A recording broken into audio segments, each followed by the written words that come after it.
नमस्कार मंडळी, श्री स्वामी समर्थ. कसे आहात सर्वजण? आय होप सर्वजण खूप मस्त आणि मजेत असाल. तर इथं सगळं काम वगैरे आवरायचं चाललेलं, किचन वाटा वगैरे क्लीन करायचा, स्वयंपाक झाला होता.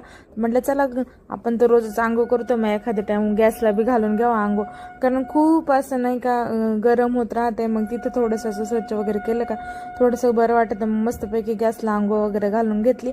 आणि आमच्या घरी 2 पाहुणे आले, जे की एक आहे मिस्टरांच्या आत्याची मुलगी, म्हणजे माझी आत्ते सासूची पोरगी, आणि एक आहे माझ्या बहिणीची मुलगी.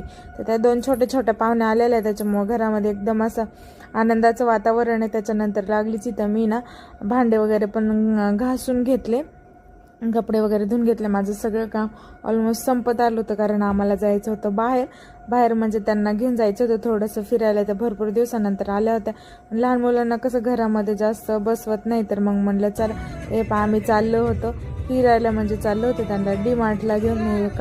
कारभारी पाहू शकता तुम्ही. त्याच्यानंतर आहे ना, आता समर वेकेशनमुळे ना भरपूर अशा काही समरच्या पण वस्तू, थंड वगैरे खूप म्हणजे काय आले. हे पण ऑफरमध्ये होते आता. तर आम्हाला काही जास्त सामान घ्यायचं नव्हतं, पण असंच फिरण्यासाठी वगैरे त्यांना दाखवण्यासाठी जायचं होतं. तर आम्ही गेलो होतो, तर थोडंसं नॉर्मल सामान घेतलं. आता आपण डी-मार्टला गेलो आणि काही घेऊन नाही आला असं तर होणारच नाही. डी-मार्टच एक अशी जागा आहे का आपण किती जरी काही जरी म्हणलं ना का काही घ्यायचंच नाही, तरी आपण नाही म्हणून 2-3 हजार रुपये खर्च करून येतच. त्याच्यानंतर मी म्हणत होते त्यांना, बाई तुम्हाला काही घ्यायचं असेल तर घ्या.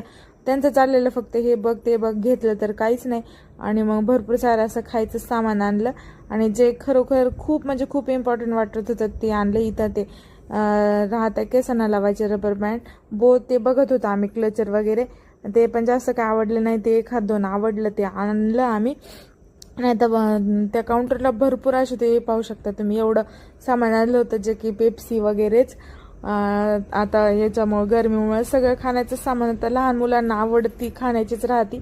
त्याच्यानंतर इथं माहेरावरून आलेल्या कुरड्या पापड ते भरवून घेत होते. त्याच्यानंतर संध्याकाळी बनवायची होता आम्हाला पिझ्झा पार्टी. तर मग इथं वैष्णवी बनवत होती पिझ्झा, एक बनवायला ठेवलेला. आणि मग तिचा भरपूर नाद होता का मी बनवते. मी बोलली चल बरं ठीक आहे बनव. तर खूप छान असा टेस्टी पिझ्झा झाला होता. पिझ्झाची रेसिपी मी याच्या आधी व्हिडिओमध्ये टाकलीच आहे, त्याच्यामुळे आज काही शेअर केली नाही. तर व्हिडिओ आवडला असेल तर नक्की लाईक, शेअर, सबस्क्राईब करा. व्हिडिओ कसा वाटला ते पण कमेंटमध्ये सांगा. तर असा मस्तपैकी यम्मी असा पिझ्झा तयार झालेला होता, खूप छान. आणि इथं वैष्णवी कट करत होती. तर भेटूया नवीन व्हिडिओसोबत. तोपर्यंत बाय बाय. सर्वांना श्री स्वामी समर्थ.